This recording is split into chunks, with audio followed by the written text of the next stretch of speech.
Good morning and welcome to the science class. तो बच्चों, we were doing chapter number 11। Half of chapter we have done. Previous day we studied about dispersion of light. ठीक है, dispersion क्या होता है? Splitting of light into different colours. आपको पता है जो सनलाइट होती है वो व्हाइट लाइट जिसको बोलते हैं, व्हाइट लाइट भी उसको ही बोलते हैं और सनलाइट भी उसको ही बोलते हैं। सनलाइट जो होती है दैट कंटेन द 7 कलर्स। उसमें कितने कलर्स होते हैं? 7। ओके, अब क्या होता है जब वो प्रिज्म से पास होती थी तो वहां पे उन 7 कलर्स की स्प्लिट हो जाती थी। अब आप देखो 7 कलर्स को अगर मिक्स करते हो ना, जो यूनिवर्सल कलर है आपके पास विबग्योर, तो व्हाइट कलर ही बनेगा आपके पास। तो जब वो स्प्लिट होती है तो अगेन उसके क्या बन जाते हैं? 7 कलर्स। चलिए तो ठीक है, अब क्या होता है? रेनबो स्टडी करते हैं। Next is rainbow. ठीक है, ओके बच्चों, तो रेनबो देखो कब अपीयर होता है। Rainbow appears during rainy day. ठीक है, आपके पास क्या होना चाहिए? रेनी डे होना चाहिए। ठीक है, या रेनी डे या रेन शावर जिस दिन होगा ना, rain shower. Rainbow appears after, sorry during कर लो, during rainy day, during rainy day. और जिस दिन रेन शावर होना है, रेनी डे मतलब रेन शावर जिस दिन होने वाला है उस दिन आपके पास क्या है, या क्या होगा आपके पास, या मॉइस्चर होगा। मॉइस्चर होगा ना एटमॉस्फेयर में, तब भी हमारे पास क्या होता है? रेनबो अपीयर होता है। Is it clear? कब कब अपीयर होता है? फर्स्ट कंडीशन क्या है? रेनी डे होना चाहिए और या शावर होना चाहिए, बारिश वाला दिन होता है ना जिस दिन। ठीक है, और आपको पता है बारिश के बाद नजर आता है, बारिश में नहीं नजर आएगा, बारिश के बाद आफ्टर द रेन। ठीक है, या मॉइस्चर होगा एटमॉस्फेयर में, फिर भी आपको क्या है? रेनबो नजर आने वाला है। ओके, सेकेंड कंडीशन क्या होती है? जो बैक ऑफ ऑब्जर्वर, ठीक है, ऑब्जर्वर मतलब हम जो ऑब्जर्व कर रहे हैं, back of the observer should be toward sun. ठीक है, अब कब रेनबो हमें अपीयर होता है? जब हमारे बैक पे सन हो। ठीक है, तो सामने आपको क्या नजर आने वाला है? रेनबो। ठीक है, अगर सन सामने है तो रेनबो सामने नजर नहीं आएगा। हमारी बैक जो होगी, जैसे मेरी बैक बोर्ड की तरफ है तो रेनबो कहां सामने नजर आने वाला है। ठीक है, कुछ ऐसी कंडीशन होती है, इस कंडीशन पे आपको रेनबो दिखता है। ओके, चलिए अब करते हैं होता क्यों है ऐसा, वाई। अब आप देखो जिस दिन रेन होती है उस दिन क्या होता है? एटमॉस्फेयर में मॉइस्चर। मॉइस्चर का मतलब क्या होता है? एटमॉस्फेयर में क्या है? वाटर ड्रॉपलेट्स है। ठीक है, वाटर, और जो वाटर ड्रॉपलेट्स होता है ना, उनका जो मॉलिक्यूल का साइज होता है वो कंपैरेटिवली बड़ा होता है। उनका साइज कैसा होता है? बड़ा। लेट अस सपोज ये मैंने मॉलिक्यूल ले लिया। Is it clear? कैसा होता है उनका साइज? कंपैरेटिवली बड़ा होता है। ओके, चलिए ठीक है, लेट अस सपोज हम यहाँ पे है, ये आई बना देता हूँ। ठीक है, आई बना लेते हैं यहाँ पे। ये ऑब्जर्वर है जो ऑब्जर्व कर रहा है, जो देख रहा है। अब क्या हुआ? जो सनलाइट आई ना आपके पास, ये सनलाइट आई। ठीक है, ये सनलाइट एरो। मैंने देखा है आप लोग डायग्राम बहुत गंदे बनाते हो। ठीक है, अच्छे से डायग्राम बनाना है आपने। डायग्राम जितने नीट एंड क्लीन होगी उतना अच्छा इंप्रेशन बनेगा। आप डायग्राम जितने ऐसे बनाओगे ना तो अच्छा इंप्रेशन नहीं बनता उसका। ठीक है, अब आप देखो क्या हुआ, ये सनलाइट आई और एयर में क्या था? मॉइस्चर। मॉइस्चर का मतलब क्या है? Water droplets in vapour form. ठीक है, वेपर की फॉर्म में वाटर, उनका साइज क्या होता है? कंपेरेटिवली बड़ा होता है। अब आपको पता है सनलाइट कहाँ जाती है, कहाँ जा रही है? रेयर से डेंसर मीडियम में, तो रिफ्रैक्शन होने वाली है। तो यहाँ पे क्या होती है? रिफ्रैक्शन। ऐसे देखो बेंड होगी लाइट। ठीक है, अब यहाँ पे क्या होती है? यहाँ रिफ्लेक्शन हो जाती है। क्या हो जाता है यहाँ पे? रिफ्लेक्शन। यहाँ पे भी रिफ्रैक्शन, यहाँ भी रिफ्लेक्शन। अब डेंसर से रेयर में जा रही है, फिर से रिफ्रैक्शन होने वाली है। तो ये जब आपके पास हमारे तक लाइट पहुंचेगी तो वो क्या हो जाती है? स्प्लिट हो जाती है वो। ठीक है, वैसे एक लाइट, एक और लाइट बना, लाइट दिखाते हैं। ठीक है, तो ये यहाँ से लाइट आई ऐसे, तो यहाँ क्या हो जाएगा? रिफ्रैक्शन। फिर क्या होता है? रिफ्लेक्शन। बाउंस बैक हो जाती है पूरी लाइट मॉलिक्यूल के अंदर। ठीक है, और ये जब हमारे तक पहुंचेगी तो ये कलर शो करेगी। जैसे आप देखो यहाँ पे रेड कलर होगा और ये होगा वायलेट, सॉरी इंडिगो नहीं, वायलेट। ठीक है, रेड इनके बीच सारे कलर हो गए, वायलेट, इंडिगो, ग्रीन, येलो, सारे कलर इनके बीच हो गए। मैं बस एक्सट्रीम कलर दिखा रहा हूँ, विबग्योर में होता है ना जो GYOR।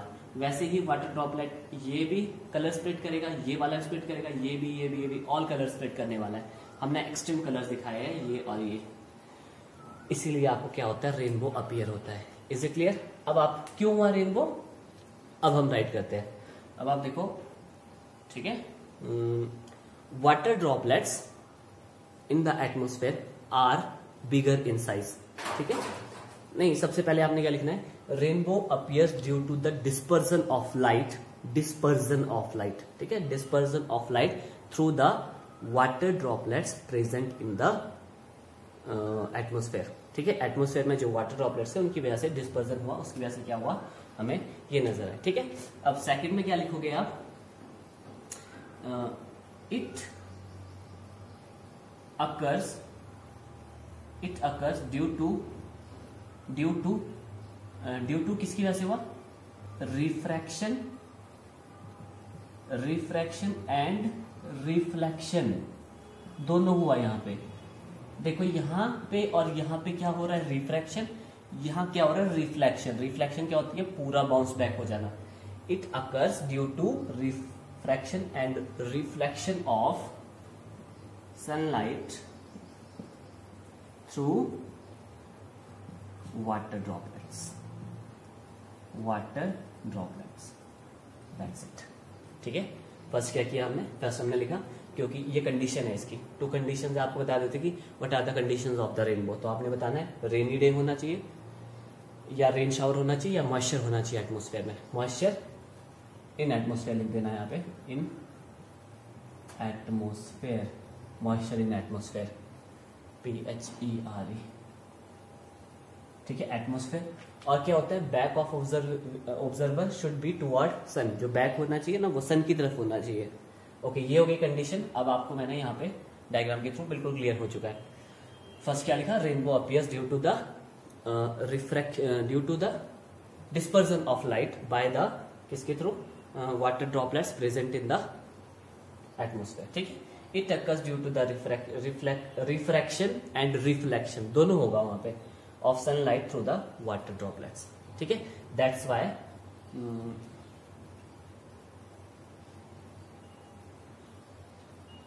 Y we see the different colours of the rainbow. इसी की वजह से क्या करते हैं हम, डिफरेंट कलर का रेनबो देखते हैं, ठीक है। ओके, अब आप देखो रेनबो भी टू टाइप्स के होते हैं। एक रेनबो आपको ऐसा नजर आएगा जिसमें वायलेट कलर नीचे होगा और ऊपर रेड कलर होगा। एक ऐसा होता है, 7 कलर्स हो गए इन बिटवीन, ठीक है। वायलेट नीचे होगा और आपके पास रेड क्या होने वाला है टॉप में, ठीक है। इसको बोलते हैं प्राइमरी रेनबो, बट ये आपके सिलेबस में नहीं है, ऐसे जनरल बता रहा हूँ, इसको बोलते हैं प्राइमरी। बट आप एक रेनबो ऐसा भी नजर आता है जिसमें क्या होता है, वायलेट कलर टॉप पे होगा और जो रेड कलर है वो सबसे बॉटम में होगा, उसको बोलते हैं सेकेंडरी रेनबो। आपके सिलेबस में नहीं है, हाई क्लासेस में आके स्टडी करने वाले हो। Okay, so that's it. चलिए अब नेक्स्ट करते हैं ट्विंकलिंग ऑफ स्टार, कि स्टार ट्विंकल क्यों करते हैं। ओके बच्चों, ये यहाँ से आगे जितनी भी रीजनिंग है बहुत ज्यादा इंटरेस्टिंग है, अच्छे से अंडरस्टैंड करना। और आपकी बुक में बहुत ज्यादा कॉम्प्लेक्स लिखा है, इसमें मैं आपको अच्छे से इजी लैंग्वेज में आपको बता रहा हूँ और आपने एज इट इज स्टेटमेंट लिखनी है। बुक के थ्रू जाओगे तो यही पता नहीं चलेगा कि हो क्या रहा है। ओके, अब आप देखो ट्विंकलिंग ऑफ स्टार। स्टार जो है, आपने कभी तारे देखे होंगे तो वो टिमटिमाते हैं, ठीक है। वो क्या है, टिमटिमाते हैं, ठीक है, ट्विंकल होता है वहां पे। तो ऐसा क्यों होता है, तो ये कॉन्सेप्ट है आपके पास एटमोस्फेरिक रिफ्रैक्शन, ठीक है। क्या होता है वहां पे, रिफ्रैक्शन। कैसे होती है refraction, let us suppose this is our star, इसको स्टार कंसीडर कर लेते हैं, ठीक है। और ये हमारी अर्थ है। अब आपको पता है अर्थ के बाहर क्या होगा, एटमोस्फेयर। अर्थ के बाहर क्या होगा हमारे पास, एटमोस्फेयर। अब एटमोस्फेयर है, एटमोस्फेयर में क्या है, बहुत सारी गैसेस, ठीक है। अब क्या होता है, कहीं पे गैसेस बहुत ज्यादा होगी तो वहां पे डेंसिटी क्या होगी, बहुत ज्यादा। और कहीं ऐसा होगा वहां पे गैसेस पार्टिकल दूर दूर होंगे तो वहां डेंसिटी क्या होगी, कंपैरेटिवली लेस। तो देखो इसलिए दूर दूर दी है। अब इतना सा तो है नहीं एटमोस्फेयर, एटमोस्फेयर तो बहुत बड़ा है, तो कहीं पे ऐसा भी हो सकता है, अगेन कहीं डेंसिटी फिर ज्यादा होगी, ठीक है। और फिर ऐसे होगा डेंसिटी कम है, फिर क्या है, डेंसिटी बहुत ज्यादा है। देखो डेंसिटी ज्यादा वाली है, मैंने ये डेंस लाइन से शो किया है। जहां डेंसिटी कम है वहां पे देखो थोड़ी स्पेस है लाइंस में। अब क्या होता है, जब रेज आएगी ना आपके पास रेज, तो ऐसे रे आने वाली है स्टार से, ठीक है। अब क्या होगा, डेंसिटी यहाँ पे ज्यादा है, यहाँ रिफ्रैक्टिव इंडेक्स, डेंसिटी का ज्यादा मतलब क्या है, रिफ्रैक्टिव इंडेक्स ज्यादा है। और यहाँ पे क्या है, रिफ्रैक्टिव इंडेक्स कम, तो यहाँ पे क्या होने वाली है, रिफ्रैक्शन, क्योंकि लाइट ट्रेवल कर रही है। देखो पहले कहां से किया, डेंसर से, सॉरी रेयरर से डेंसर में। आपको पता है स्पेस में क्या है, कोई भी पार्टिकल नहीं है, तो वहां पे रेयरर मीडियम है, वहां कोई पार्टिकल नहीं है। अब वो रेयरर से कहा गई डेंसर में, तो क्या होने वाली है, वहां पे थोड़ी सी बैंड होने वाली है आपके पास रे, क्या होने वाली है, बैंड। अब डेंसर से कहाँ जा रही है, रेयरर मीडियम में, फिर अगेन बाइंड होने वाली है। अब कहाँ जा रही है, अब रेयरर में है ना हमारी रे, रेयरर से कहाँ जाने वाली है, डेंसर में, ठीक है। फिर डेंसर से जा रही है रेयरर में। तो एक्चुअल पाथ जो होता है ना रेस का, जो कहाँ से आ रही है, स्टार से आ रही है जो रेस, उसका ऐसे जिग जैग पाथ होता है। कैसा होता है, जिग जैग। ओके, तो हमने क्या देखा, डेंसिटी क्या है। अब देखो, अब अर्थ का जो एटमोस्फेयर है वो कंटिन्यूसली चेंज होता रहता है। अब ऐसा तो है नहीं कि ये डेंसिटी ज्यादा है तो ज्यादा ही रहेगी हमेशा, ये 1 मिनट बाद चेंज हो जाती है डेंसिटी, ठीक है। तो चेंज हो जाती है। अब होता क्या है, लेट अस सपोज ये हम है, ये आई मैं ड्रॉ करता हूं, ये आई है जो मैं इसको स्टार को देख रहा हूं यहां से। अब क्या होता है, अगर स्टार से मैक्सिमम लाइट हमारी आंखों तक पहुंचे, हमारी आंखों तक पहुंचे मैक्सिमम लाइट, ठीक है, हमारी आंखों तक पहुंचे, तो आपको स्टार कैसा अपीयर होने वाला है, स्टार कैसा अपीयर होने वाला है, ब्राइटर। कैसा स्टार अपीयर होने वाला है, ब्राइटर, ब्राइटर स्टार, क्योंकि मैक्सिमम लाइट आई ना हमारे यहाँ। अब देखो, आपको पता है एटमोस्फेयर में क्या है, कंटिन्यूसली चेंज होता रहता है। उसका जो रिफ्रैक्टिव इंडेक्स है ना, या डेंसिटी है जो मॉलिक्यूल्स की, वो कंटिन्यूसली चेंज होती है। तो क्या होता है, कई बार रिफ्रैक्शन हो जाती है और हमारे तक लाइट बहुत कम पहुंच पाती है। लेट अस सपोज इतनी ही लाइट पहुंच पाई, बाकी लाइट क्या होगी यहाँ से, वो रिफ्रैक्ट होगी ऐसे करके, वो हमारी आंखों तक नहीं पहुंच पाई, हमारी आइज तक। तो क्या हुआ, अब कैसा नजर आने वाला है हमारे को, डिम। इज इट क्लियर, क्यों हुआ ऐसा, क्योंकि आपको पता है एटमोस्फेयर कंटिन्यूसली चेंज होता रहता है। चेंज होता रहता है तो रेज के जो पाथ है वो भी तो चेंज होता रहेगा। तो क्या होगा, कभी तो हमारी आंखों तक क्या आ जाएगी, मैक्सिमम लाइट आएगी, और कभी क्या आएगा, मिनिमम लाइट आएगी। मिनिमम लाइट जब आएगी तो आपको डिम दिखने वाली ये चीज। अगर आपको बहुत सारी रेज आती है हमारे आंखों तक या हमारे तक, तो स्टार कैसे अपीयर होने वाला है, ब्राइटर, ठीक है। ये किसकी वजह से हुआ, एटमोस्फेरिक रिफ्रैक्शन। जब यहां से आपके पास एंटर करेगा ना, ये रे जब यहां से एंटर करने वाली है ना एटमोस्फेयर में, तो यहाँ पे रिफ्रैक्शन हो जाएगी, थोड़ी सी बैंडिंग शो करना, ठीक है, बैंडिंग शो करना लाइक दिस, ये ऐसे करके, ठीक है।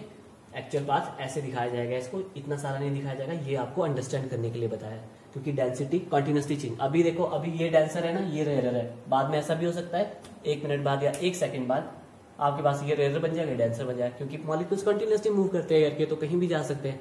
तो आपके पास जो रिफ्रैक्टिव इंडेक्स है वो तो कंटिन्यूसली चेंज हो रहा है। रिफ्रैक्टिव इंडेक्स मतलब डेंसिटी जो है, ठीक है, या स्पीड बोल सकते हो आप पता है ना रिफ्रैक्टिव इंडेक्स क्या होता है, speed of light from air to any medium, वो होता है, ठीक है, उसका ratio.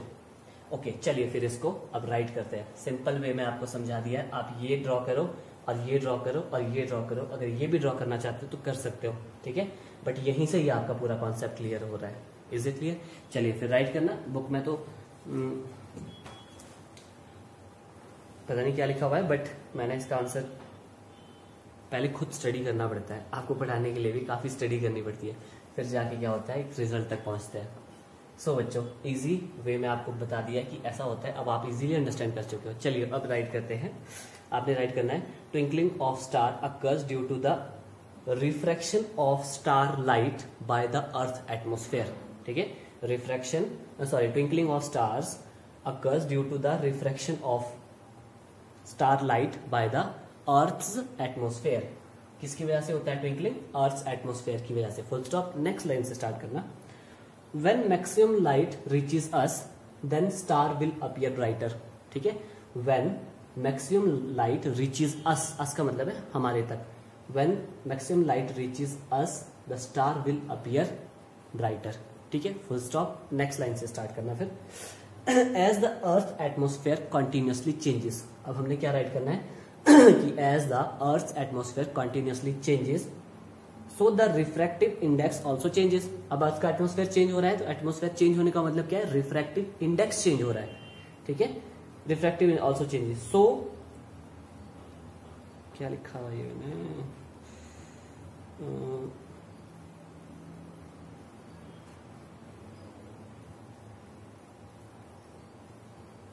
so light reaches us is very dim, ठीक है, that's why star appears dim, ठीक है। वो जो लाइट हमारे तक पहुंच रही है वो कैसी है पहले तो हमने ये लिखा कि अर्थ का जो एटमोस्फेयर कंडीशन चेंज हो रहा है। कंडीशन चेंज होने का मतलब क्या है, रिफ्रैक्टिव इंडेक्स चेंज हो रहा है। रिफ्रैक्टिव इंडेक्स चेंज होने का मतलब क्या है,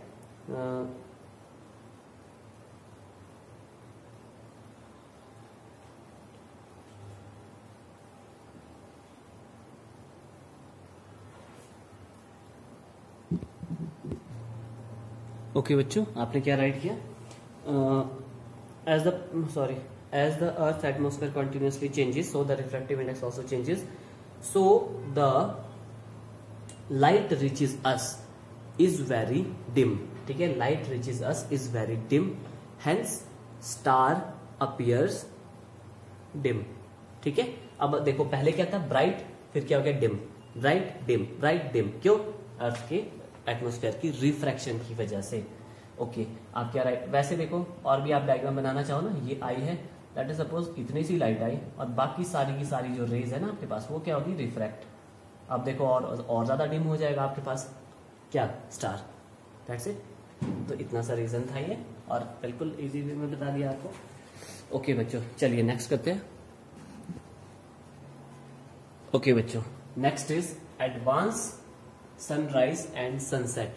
हमें जो सन है वो एडवांस में नजर आता है, सनराइज नहीं हुआ होता है फिर भी हमें नजर आ रहा होता है।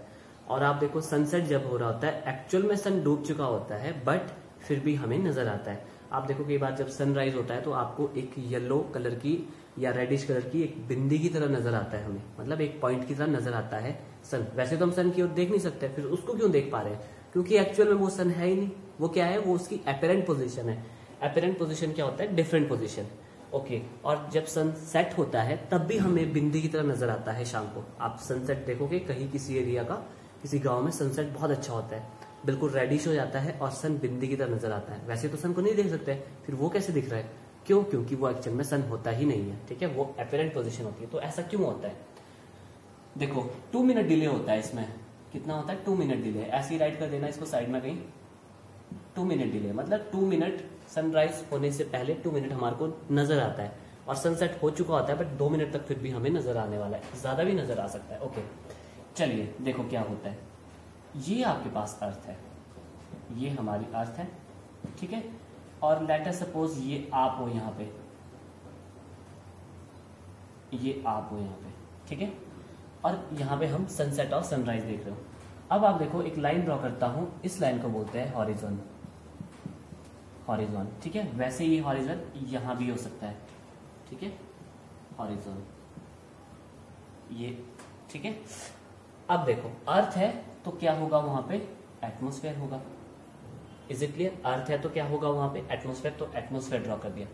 चलिए अब इसको बता देता हूं आपको पहले कि ये हॉरिजॉन क्या होता है। हॉरिजॉन क्या होता है? एक लाइन होती है जहां से हम नीचे नहीं देख पाते हैं।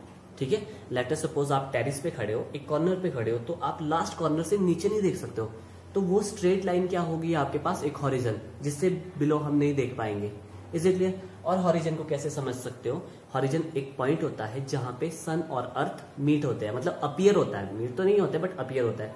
जैसे आप नीलवा में खड़े हो ना, आप ऊपर पहाड़ देखो, जो माउंटेन है नीलवा से, वहां क्या लगता है? वहां ऐसा लगेगा आपको अर्थ और जो स्काई है वो मीट कर रहे हैं।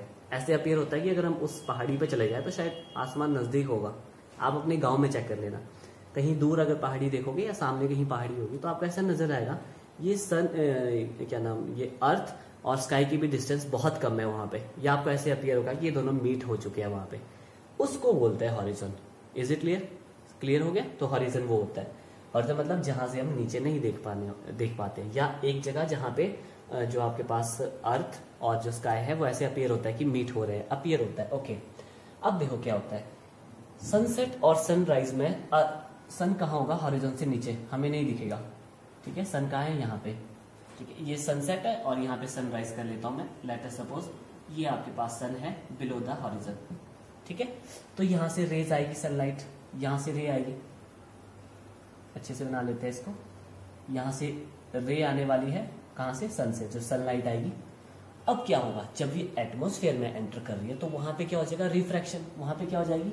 रिफ्रैक्शन। तो ये होगी यहाँ पे रिफ्रैक्शन, ये लाइट हमारे तक पहुंच रही है। लेट अस सपोज ये एक्चुअल पोजीशन है, ये क्या है? एक्चुअल पोजीशन है आपके पास सन की। ठीक है, एक्चुअल पोजीशन, और इसको डिनोट कर लेते हैं कैपिटल ए से, थोड़ा बड़ा राइट करना। ओके, अब देखो क्या हुआ। जब यहां से लाइट आई, देखो किसके बारे में पढ़ रहे हो? Atmospheric refraction. एटमॉस्फेयर ने क्या कर दिया? उसको रिफ्रैक्ट कर दिया रेस को। ठीक है, क्या कर दिया? रिफ्रैक्ट। तो हमें क्या अपीयर होता है? जो ये लाइट आ रही है ना, वो ऐसे अपीयर होता है, वो यहां से आ रही है। हमारे माइंड को ऐसे अपीयर होगा कि ये लाइट जो आ रही है वो यहाँ से आ रही है, एक्चुअल पोजीशन से नहीं आ रही है। Is it clear? तो इसीलिए क्या है हमारे पास एपेरेंट, डबल पी होता है एपेरेंट में, यस एपेरेंट, इसे ये होती है एपेरेंट पोजीशन। एपेरेंट मतलब डिफरेंट पोजीशन, एपेरेंट पोजीशन इसको बी ले लेते हैं। Is it clear? हुआ क्या, जब यहाँ से सनलाइट आई वो क्या होगी, रिफ्रैक्ट। तो हमें क्या अपीयर हुआ, ये जो लाइट आई एक आपने सेम ऐसे यहाँ से ड्रॉ कर देना है बैक साइड व्यू करके। तो हमें क्या अपीयर होता है, हमारे माइंड को क्या अपीयर होता है कि ये सन रेज है जो यहाँ से आ रही है, वो हमें क्या अपीयर होगा कि वो यहाँ से आ रही है। तो इसीलिए सन की पोजीशन कहाँ नजर आने वाली है, यहाँ। Is it clear? और सनराइज में भी क्या होता है, ये आपके पास लाइट आई वो होगी रिफ्रैक्ट, ठीक है। तो हमें क्या अपीयर होता है, वो सनलाइट कहाँ से आ रही है, यहाँ से आ रही है। देखो जहां से रिफ्रैक्ट हुआ ना, उसी के साथ सीधी लाइन पे ड्रॉ करनी है, इमेजिनरी लाइंस, ठीक है, डॉटेड। तो हमें क्या अपीयर होता है, ये पोजीशन ये नजर आती है हमें ये नजर नहीं आ रहा है, हमें क्या आ रहा है, ये नजर। क्यों? क्योंकि ऐसे अपीयर होता है, ये लाइट कहाँ से आ रही है, यहाँ से। देखो बिल्कुल स्ट्रेट है ना, ये देखो यहाँ भी बिल्कुल स्ट्रेट है, ऐसे नजर आती है। Is it clear? तो चलिए आपने ये राइट करना है, advance sunset and sunrise, sorry, या कई बार ऐसे भी आता है अपेरेंट पोजीशन ऑफ द सन, आपको ऐसे भी नजर आता है अपेरेंट पोजीशन, अपेरेंट, ऐसे भी क्वेश्चन आता है कि apparent position of sun, why sun appears before the sunrise and after the sunset. Sunrise होने से पहले भी नजर आता है और सनसेट होने से पहले भी नजर आता है। तो वो भी एक क्वेश्चन बनता है, 3 टाइप के क्वेश्चन बन जाते हैं यहाँ पे, ठीक है। या अपेरेंट पोजीशन ऑफ सन भी आ जाता है क्वेश्चन में।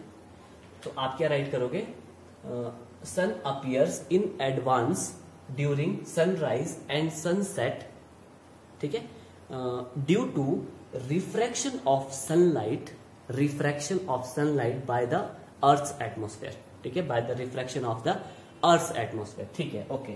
फुल स्टॉप, फिर नेक्स्ट लाइन से स्टार्ट करना, ठीक है। The sunlight coming from the position A, ठीक है, sunlight coming from the position A refract after entering the Earth's atmosphere and it appears that it is coming from the position B, not from the position A.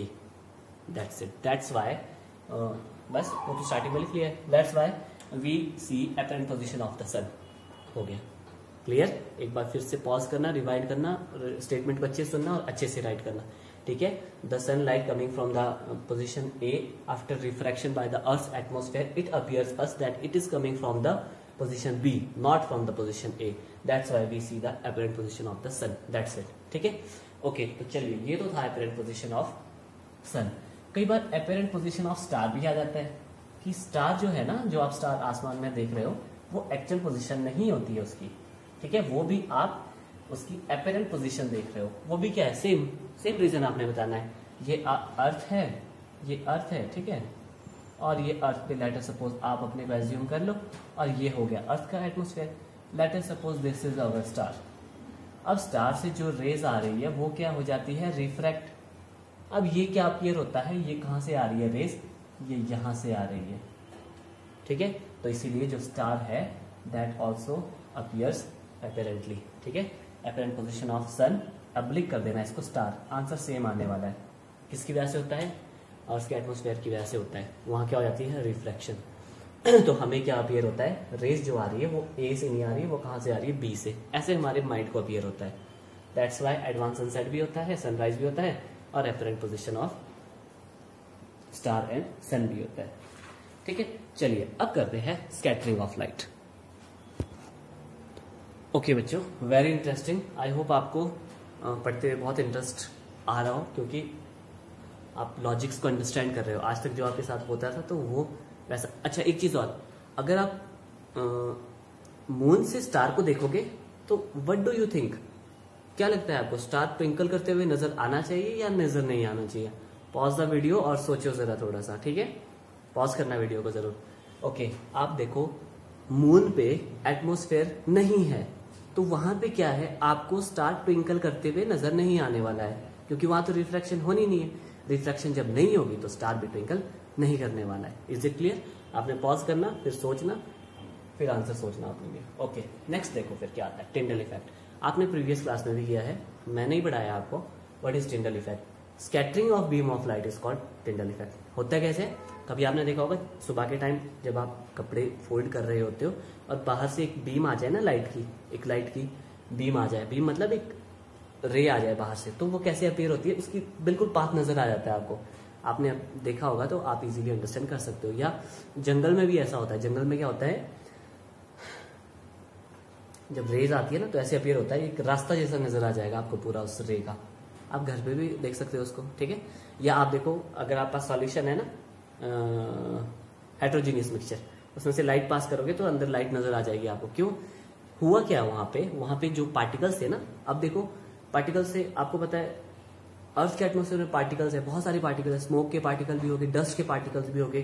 तो सुबह के time क्यों नजर आती है वो पाथ मार को? क्योंकि डस्ट पार्टिकल्स होते हैं उस टाइम। ओके तो वो क्या करते हैं, वो जो रे आ रही है ना उसको स्कैटर कर देंगे, स्कैटर कर देंगे। स्कैटर करने से क्या हो जाएगा आपके पास, वहां पे टिंडल इफेक्ट आ जाता है। स्कैटरिंग जहां पे आ गई वहां पे क्या हो जाता है, टिंडल। तो आपको पाथ नजर आने वाला होता है। ओके चलिए अब एक चीज आपको बताता हूं, इससे आपके सारे क्वेश्चन सॉल्व होने वाले हैं। पहली चीज आई इज ऑलवेज, एक चीज पहले बताता हूं आपको, दैट इज विब्योर। कल भी बताया था, विब GYOR, ठीक है, विब्योर। आपको पता है यहाँ पे लैम्डा क्या होता है, वेवलेंथ मतलब मिनिमम, और रेड कलर का जो लैम्डा होता है ना, लैम्डा मतलब वेवलेंथ क्या होता है, मैक्सिमम। अगर मैं यहाँ पे ड्रॉ करूँ ना आपको समझाने के लिए, तो इसका लैम्डा कुछ ऐसा होगा, आप ऐसे बना सकते हो, वेव बनाती है बहुत सारी। और इसका लैम्डा कैसे होने वाला है, मतलब वेवलेंथ, थोड़ा वेव इसकी ऐसे होने वाली है। देख रहे हो डिस्टेंस कितना ज्यादा है यहाँ पे। ओके तो चलिए अब करते हैं एक चीज, I is always inversely proportional to lambda. ये क्या है आपस में, इनवर्सली प्रोपोर्शनल, आपको पहले भी बताया गया। ये आपस में इनवर्सली प्रोपोर्शन है और ये डायरेक्टली प्रोपोर्शन होता है, ठीक है। अब इनवर्स प्रोपोर्शन क्या होता है आपके पास, ठीक है,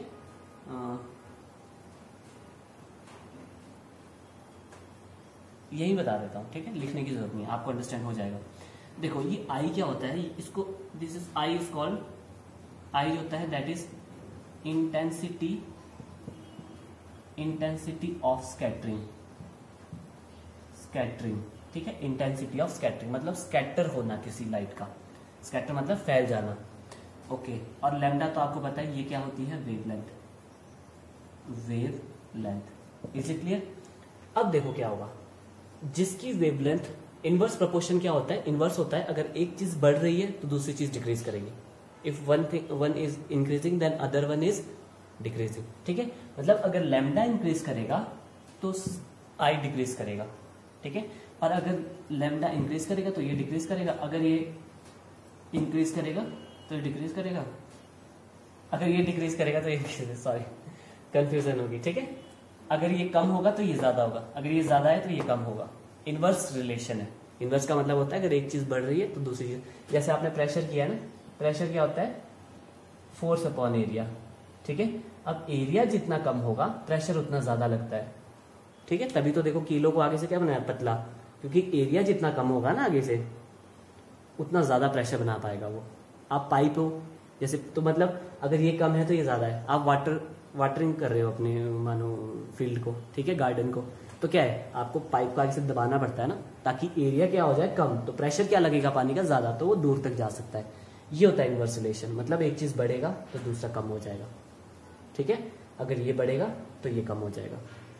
अब आप देखो ये कम था तो ये ज्यादा था, मतलब प्रेशर, जब आपने पाइप का एरिया कम कर दिया तो प्रेशर ज्यादा हो गया। अब प्रेशर ज्यादा है तो फोर्स भी ज्यादा होगी, पानी की फोर्स भी ज्यादा। तो ये और ये क्या है, डायरेक्ट रिलेशन, मतलब अगर ये बढ़ता है तो ये भी बढ़ेगा। प्रेशर इंक्रीज होता है तो फोर्स भी इंक्रीज होती है, या बोल सकते हो फोर्स इंक्रीज हो रही है तो प्रेशर भी इंक्रीज होगा, ठीक है। इनवर्स रिलेशन में उल्टा होता है। चलिए ये तो अंडरस्टैंड हो गया। अब आप देखो ये क्लियर हो गया। ओके चलिए एक चीज और बताता हूं आपको, distance is always inversely proportional to I, ठीक है। कहने का मतलब क्या है, डिस्टेंस, डी का मतलब क्या है, डिस्टेंस ट्रेवल्ड, ठीक है। अब आप देखो जिस लाइट ने सबसे ज्यादा डिस्टेंस ट्रेवल किया होगा उसकी स्कैटरिंग क्या होगी, कम। और अगर स्कैटरिंग कम होगी तो वेवलेंथ क्या होगी, ज्यादा। स्कैटरिंग क्या होगी, कम होगी तो वेवलेंथ क्या होगी, ज्यादा। तो वेवलेंथ किसकी ज्यादा होती है, रेड कलर की। चलिए अब क्वेश्चन पे आते हैं, फिर आपको ये इजीली अंडरस्टैंड हो जाएगा। बस आपने ये चीज अंडरस्टैंड कर लेना है, आपकी बुक में ये नहीं है, मैं आपको इजी वे में बता रहा हूँ और आपको आगे +1 2 में भी यही आपको काम आने वाला है। ठीक है, बुक में पता नहीं क्या क्या लिखा है, आपको पता ही नहीं लगेगा कि हो क्या रहा है। चलिए फिर सॉल्व करते हैं नेक्स्ट। ओके बच्चों, नेक्स्ट करते हैं स्काई अपीयर्स ब्लू। अब जो स्काई है वो कभी आपने सोचा है कि ब्लू क्यों नजर आ रहा है, या हमें रेड क्यों नजर नहीं आता है, या ग्रीन नजर क्यों नहीं आता है, येलो क्यों नहीं आता है, ऑरेंज क्यों नहीं आता है, वायलेट क्यों नहीं नजर आता है, इंडिगो क्यों नजर नहीं आता है? कभी आपने सोचा है ऐसा? ठीक है, अगर सोचा है तो फिर आज सॉल्यूशन मिल जाएगा, नहीं सोचा है तो सोचना स्टार्ट करो। ओके, अगर आप साइंस में कुछ फ्यूचर बनाना चाहते हो तो अभी से ही सोचना स्टार्ट कर दो। ठीक है, मतलब you have to think like a mini scientist, एक छोटे साइंटिस्ट की तरह आपको सोचना होगा। ऐसा होता है तो क्यों होता है, तभी आप अच्छे एक साइंटिस्ट बन सकते हो। किसी भी फील्ड में जाओगे तो अच्छा ही करोगे, साइंस से रिलेटेड फील्ड में। ओके चलिए, स्काई अपीयर्स ब्लू। क्यों स्काई अपीयर ब्लू होता है? फर्स्ट थिंग आपने राइट करना है, एज वी नो, हम क्या जानते हैं, as we know intensity of scattering is always inversely proportional to lambda. यही होता है ना, क्या होता है, मतलब ये क्या है, आपस में इनवर्स रिलेशन है। आप डायरेक्ट करो एज वी नो और ये राइट कर देना, या लिख सकते हो as we know intensity of scattering is always inversely proportional to the wavelength. ठीक है, is always proportional to the wavelength. चलिए अब हुआ क्या, देखो आपको पता है, देखो लैम्डा इसका होता है मैक्सिमम। अगर रेड कलर का लैम्डा मैक्सिमम है ना, आपके पास यहां पे राइट करता हूं बट आपने राइट नहीं करना है, लैम्डा मैक्सिमम है तो स्कैटरिंग क्या होने वाली है, मिनिमम। क्लियर, मतलब अगर वेवलेंथ बहुत ज्यादा होगी ना तो स्कैटरिंग क्या होगी उसकी, बहुत कम, मतलब वो कलर फैल ही नहीं पाएगा। अगर वो फैल नहीं पाएगा तो फेड हो जाएगा, वो दिखेगा ही नहीं आपको। ठीक है, उसकी वो फैल नहीं पाएगा। चलिए फिर आगे चलते हैं। जब आप यहां जाओगे, इसका भी थोड़ा ज्यादा ही होता है, इसका भी ज्यादा ही होता है, इसका सबसे कम किसका होगा, ब्लू कलर पे आ जाते हैं। ठीक है, अब ब्लू कलर में क्या है, लैम्डा यहाँ पे मिनिमम है, लैम्डा मिनिमम है तो स्कैटरिंग क्या होने वाली है, maximum. Is it clear? Blue colour का जो लैम्डा होता है ना वेवलेंथ, वो क्या है, मिनिमम, तो स्कैटरिंग क्या होने वाली है, मैक्सिमम। मतलब जो ब्लू कलर है वो मैक्सिमम स्कैटर हो जाता है, फैल जाता है। वो फैलने पे क्या होगा आपके पास, मतलब फेड भी नहीं होगा। ठीक है, इसीलिए क्या होता है, चारों तरफ ब्लू कलर फैल जाता है, क्योंकि उसका लैम्डा मिनिमम है और स्कैटरिंग क्या हो जाती है, मैक्सिमम। ठीक है, इसीलिए क्या होता है, हमें जो स्काई अपीयर होता है that is blue in colour. Okay, अब आप ये भी सोच रहे होगे साथ के साथ कि सर ने वायलेट और इंडिगो क्यों नहीं उठाया, वायलेट और इंडिगो में तो सबसे कम होता है लैम्डा। तो देखो क्या होता है, ये भी आपको बता देता हूँ, ये भी आपके सिलेबस में नहीं है बट जनरल नॉलेज के लिए आपको बता देता हूँ। ओके देखो, फर्स्ट थिंग क्या होती है, वायलेट या इंडिगो क्यों नजर नहीं आता है हमें, वायलेट और इंडिगो क्यों नजर नहीं आता है हमें। फर्स्ट कंडीशन क्या होती है, जो आपके पास सनलाइट होती है जिसको व्हाइट लाइट भी बोलते हैं, उसमें जो कंसंट्रेशन होती है वायलेट और इंडिगो की, वो क्या होती है, बहुत कम होती है। जब व्हाइट लाइट में कंसंट्रेशन ही वायलेट और इंडिगो की कम है तो फैलेगा कैसे वो कलर। ठीक है, फर्स्ट थिंग, पहली बात तो ये हुई कि कंसंट्रेशन क्या होती है, वेरी लो, बहुत कम होती है। व्हाइट लाइट जो होती है उसमें कंसंट्रेशन वायलेट और इंडिगो की सबसे कम होती है। अब जब कंसंट्रेशन ही कम है तो फैलेगा कैसे। ठीक है, ओके चलिए नेक्स्ट कंडीशन क्या होती है, नेक्स्ट क्या होता है, जो हमारी आईज होती है ना, they are less sensitive toward the violet and indigo. हमारी जो आईज है वो क्या होती है, less sensitive toward the violet and indigo, इतना सेंस नहीं कर पाती है ये दो कलर। ठीक है, यहाँ डिफिकल्टी आती है इनको सेंस करने में, मतलब अगर एक कलर होगा तो हम फाइंड आउट नहीं कर सकते कौन सा कलर है अगर दूर से देखोगे। ठीक है, तो ये दो कंडीशन है, इसीलिए मैंने इन दो को कंसिडर नहीं किया। आप यहाँ बैक आओ, ये मैक्सिमम है तो इनका कम कम कम कम कम, तो ब्लू कलर का क्या होगा, सबसे कम। लैम्डा वेवलेंथ सबसे कम है तो स्कैटरिंग क्या हो जाएगी, सबसे ज्यादा, इसीलिए that's why sky appears blue. ठीक है, okay then you will write wavelength of the blue color is minimum, wavelength of the blue color is minimum and hence the scattering of the blue color is maximum, that's why sky appears blue in color। Clear हो गया? अब आपको सारा reason मैंने आपको बता दिया है, आपने फिर से कहीं समझ ना आए तो क्या करना है आपने, क्या करना है, एक बार रिवाइंड करना, फिर से वीडियो को देखना, फिर भी ना समझ आए तो I am present always for you. Okay देखो बच्चों, एक चीज और भी बताई थी मैंने आपको कि जैसे मैं टी शर्ट पहनी है, ये आपको ब्लैक नजर आ रहा है, ठीक है, ये आपको व्हाइट नजर आ रहा है, ठीक है, या ब्लू क्यों नजर आता है, रेड क्यों नजर आता है, ठीक है। अब होता क्या है, जैसे ये देखो ये रेड कलर का है, अब हुआ क्या, जब रेज आती है ना, व्हाइट लाइट आती है, तो क्या हो गया, उसने सारे के सारे कलर ऑब्जर्व कर लिए, एक कलर इसने ऑब्जर्व नहीं किया, दैट इज रेड, और वो रिफ्लेक्ट किया कहाँ, हमारे को, इसीलिए हमारे को रेड अपीयर हुआ। ठीक है, अब देखो क्लाउड्स व्हाइट क्यों अपीयर होते हैं, क्योंकि व्हाइट लाइट जैसे आई वो वैसे ही उसने रिफ्लेक्ट कर दी वापस, समझ आए, सारे के सारे कलर्स क्या कर दिए उसने, रिफ्लेक्ट। और आपको पता है जब 7 कलर्स इकट्ठे मिल जाते हैं तो व्हाइट अपीयर होता है, इसीलिए जो आपको क्लाउड जो अपीयर होता है ना, वो क्या होता है, आपको व्हाइट नजर आते हैं। आपने देखा होगा ब्लैक भी नजर आते हैं कहीं कहीं पे, वो किसकी वजह से होता है, आप देखो जब रेस पास नहीं हो पाएगी पूरे आसमान में, जब बादल छा जाएंगे तो रेस पास नहीं होगी, लाइट ही नहीं आएगी नीचे, लाइट नीचे नहीं आएगी तो लाइट नहीं पहुंचेगी, तो अंधेरा ही दिखता है हमेशा, वो चीज डार्क दिखती है ना वो चीज, तो इसीलिए वो ब्लैक नजर आता है, वो डार्कनेस की वजह से होता है, बाकी कोई रीजन नहीं है उसका। ठीक है, और व्हाइट क्यों अपीयर होता है, क्योंकि सारी की सारी लाइट वो क्या कर देते हैं, रिफ्लेक्ट कर देते हैं, सारी लाइट, मतलब जैसी व्हाइट लाइट आई वैसी उन्होंने हमारे तक, उसने क्लाउड ने हमारे तक भेज दी, तो व्हाइट ही थी तो व्हाइट ही आएगी हमारे तक।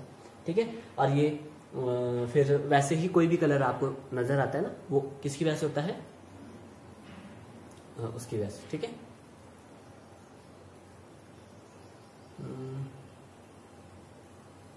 चलिए ठीक है, नेक्स्ट करते हैं अब। ओके बच्चों, नेक्स्ट इज, देखो मैंने क्या लिखा है, टिंडल इफेक्ट के नीचे ही एक्सप्लेन कर रहा हूं, क्योंकि स्कैटरिंग हो रही है यहाँ पे। ठीक है, स्कैटरिंग पे ही हम डिस्कस कर रहे हैं। अब नेक्स्ट करते हैं रेडिश अपीयरेंस ऑफ सन। अब आपने देखा होगा जब सनसेट होता है या सनराइज होता है, तो सन के चारों ओर आपके पास जो वो होता है ना, क्या बोलते हैं, तो सन के चारों ओर आपको रेडिश अपीयर होता है, या सनराइज भी हो रहा है तो सन के चारों ओर आपको रेड कलर नजर आता है। Is it clear? आपने देखा होगा, अगर नहीं देखा होगा तो कभी आपने एक्सपीरियंस करना है इस चीज को। ठीक है, ओके, तो चलिए अब नेक्स्ट देखो क्या होता है।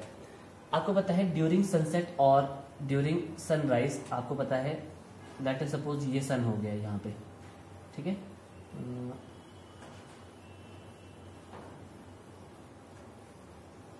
हॉरिजन बनाने की जरूरत नहीं है। ठीक है, लेट अस सपोज ये सनसेट और सनराइज के टाइम ये हमारे पास सन है। ठीक है, और ये सनसेट ले लो या कुछ भी ऐसे ही ले रहा हूं मैं, ये सनसेट मान लो, ये सनराइज मान लो, या ये सनराइज मान लो, ये सनसेट मान लो।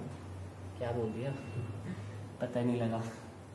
चलिए देखो, बहुत इंटरेस्टिंग है, अच्छे से अंडरस्टैंड करना। अब देखो क्या होता है, ये सनलाइट आपके पास, थोड़ा नीचे ड्रॉ करते हैं ना ये।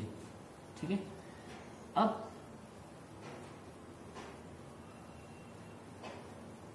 ये ड्यूरिंग सनसेट आपके पास रेज आ रही है। ठीक है, या ये ड्यूरिंग सनराइज आपके पास रेज आ रही है। ठीक है, और एक ले लेता हूं मैं यहां पे सन अब टॉप पे। ठीक है, और ये यहां से रेज आ रही है। Is it clear? सो अब क्या होता है, ड्यूरिंग सनसेट और सनराइज क्या होता है, जो डिस्टेंस ट्रेवल्ड होता है ना, देखो ये थोड़ा राउंड नहीं है, आप जब राउंड बनाओगे ना इसको, तो यू विल सी, आपने देखा यहाँ पे डिस्टेंस बहुत ज्यादा ट्रेवल किया है। ठीक है, तो ये थोड़ा राउंड नहीं है ये, अदरवाइज ये आपको अच्छे से नजर आता है। ठीक है, एक सेकंड मैं इसको अच्छे से बना लेता हूँ,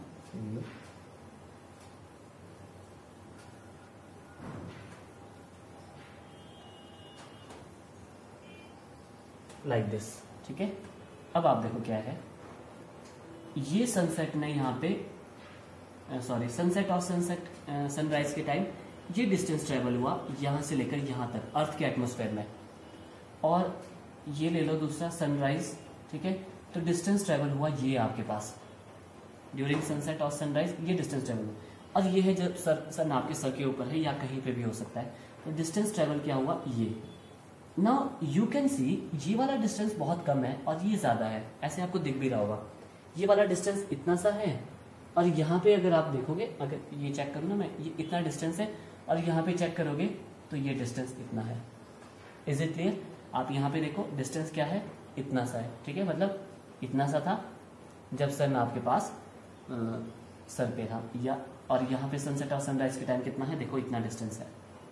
तो मतलब डिस्टेंस ट्रेवल जो सनसेट और सनराइज के टाइम होता है वो ज्यादा होता है। ओके, चलिए ये डायग्राम आप ड्रॉ कर सकते हो, ठीक है। आपने राइट करना है वी नो, हम क्या जानते हैं, एक तो इंटेंसिटी ऑफ स्कैटरिंग क्या होती है, इनवर्सली प्रोपोर्शनल होती है लैम्डा के, ठीक है, ये वही पहली चीज। और दूसरी चीज हम क्या जानते हैं, डिस्टेंस और जो इंटेंसिटी ऑफ स्कैटरिंग होती है वो आपस में इनवर्स रिलेशन में होती है। Is it clear? अब देखो, तो मैं ऑन द होल क्या लिखने वाला हूं, जो डी है वो that will be directly proportional to lambda. Why, मैं ऐसा क्यों लिख रहा हूं? ओके चलिए यहां पे कर देता हूं मैं इसको। आई क्या है, डायरेक्टली प्रोपोर्शनल, पहले लिखता हूं D is inversely proportional to 1/i। तो आई क्या होता है, दैट इज 1/λ। चलिए अब देखो मैं क्या करता हूं, डी ले लेता हूं minimum.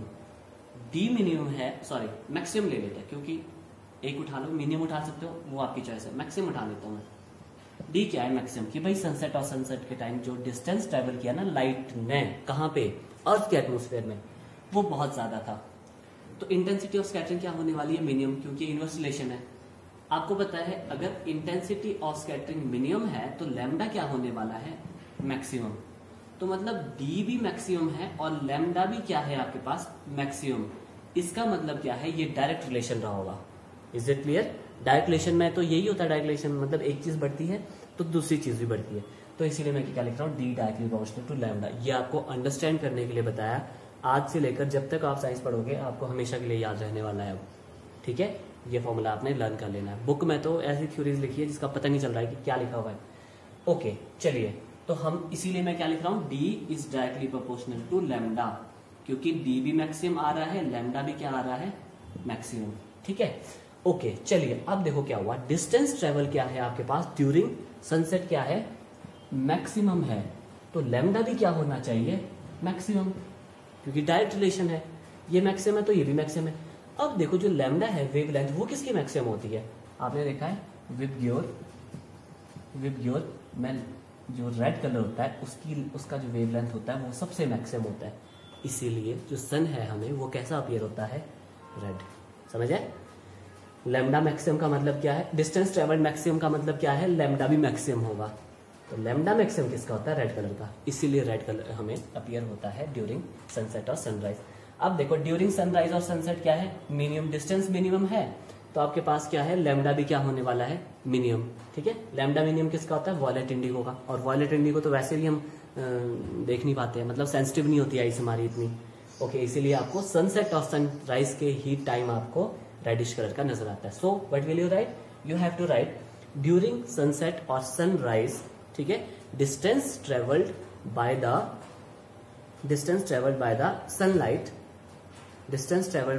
Sunlight through the earth's atmosphere is maximum, ठीक है। ड्यूरिंग सनसेट और sunrise distance travelled by the sunlight या व्हाइट लाइट भी बोल सकते हो, distance travelled by the sunlight through the earth's atmosphere is maximum. If distance travelled is maximum then wavelength should also be maximum, ठीक है। And blue colour have the maximum wavelength, that's why sun appears reddish during sunset and sunrise. That's it. Chapter over 50 या 60% question भी आपके हो चुके हैं। अच्छे से अंडरस्टैंड करना, फिर भी ना समझ आए मैं आपको फिर से समझाने के लिए तैयार हूँ, ठीक है। सो दैट्स इट बच्चों, आई होप आपको बहुत ज़्यादा अच्छा लगा हो आज का लेक्चर अटेंड करते हुए, ठीक है। सो दैट्स इट, खुश रहिए, हैप्पी रहिए, पढ़ते रहिए और लाइक कर दिया करो। That's it, thank you.